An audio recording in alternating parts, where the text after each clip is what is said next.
Welcome to On the Edge with JP Devine from Central Maine Sunday.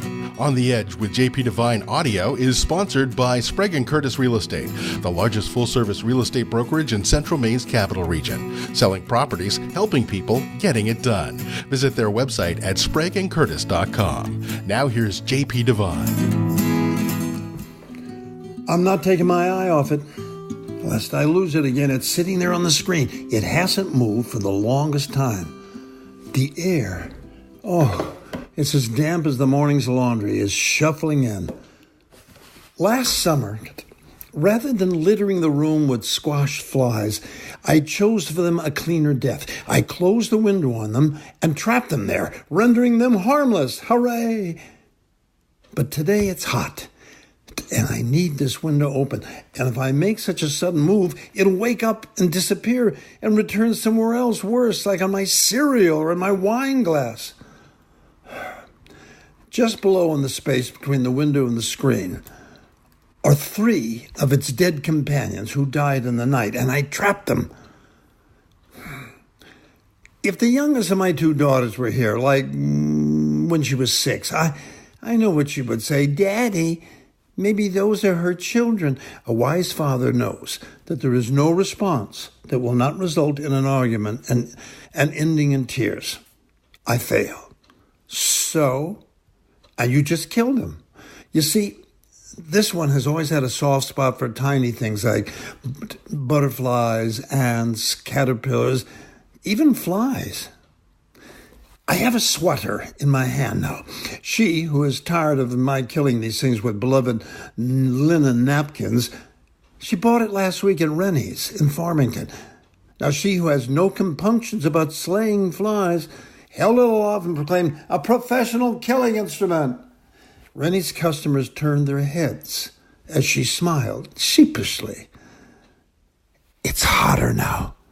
Why doesn't it move? I wonder, it just sits there, not even twitching those ugly little feet. Understand, I'm not fond of swatting, and I've never been good at it. I miss more than I hit, and if I do hit, it's too hard and the remains stick to the swatter. Killing flies is messy business. I've been studying flies this year, and I'm watching their habits. They say they're really dumb, you know. You would think that after numerous misses, they would go away, feeling lucky to be alive. But no, they just come circling back.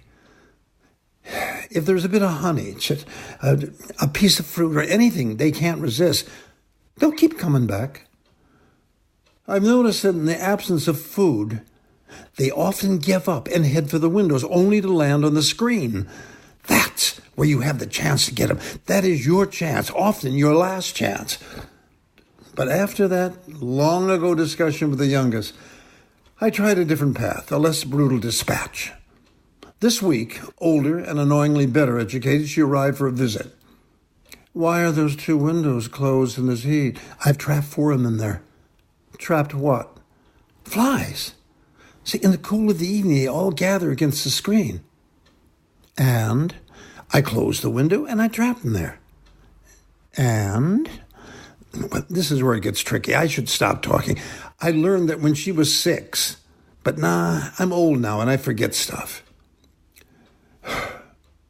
Well, there they are. They can't get out, so I don't have to kill them. I just leave them there. She pauses. Not a good sign. Well, they don't get on our food and they die overnight. She pulls out a chair. She sits with 2 fingers touching her lips. She learned that from she who does it better. She speaks. And you consider that humane? It's not about humane. It's about not letting these pests of Satan kill me. Kill you? I sit back and wipe my brow. Did you know that flies can transmit 65 diseases to humans? I count on my fingers, including typhoid fever, dysentery, cholera. I pause to remember accurately because this child has 2 degrees. If you hesitate with her, you're toast. And polio and tuberculosis. She knows that's true, but sensing victory, she decides to weaponize the truth. Did you get that from the same Google source that told you that pimple you had was shingles? Who told you that?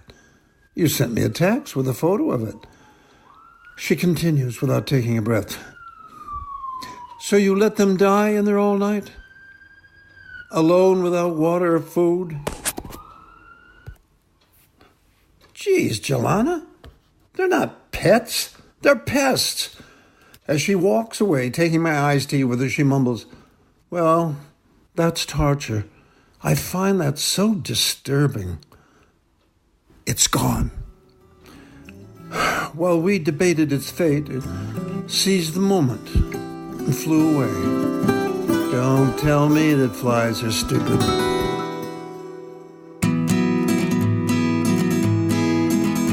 Thanks for listening to On the Edge with JP Devine from Central Maine Sunday. On the Edge with JP Devine is sponsored by Sprague & Curtis Real Estate, the largest full-service real estate brokerage in Central Maine's capital region. Selling properties, helping people, getting it done. Visit their website at spragueandcurtis.com. Make sure you pick up Central Maine Sunday this week wherever newspapers are sold, and visit our website at centralmaine.com.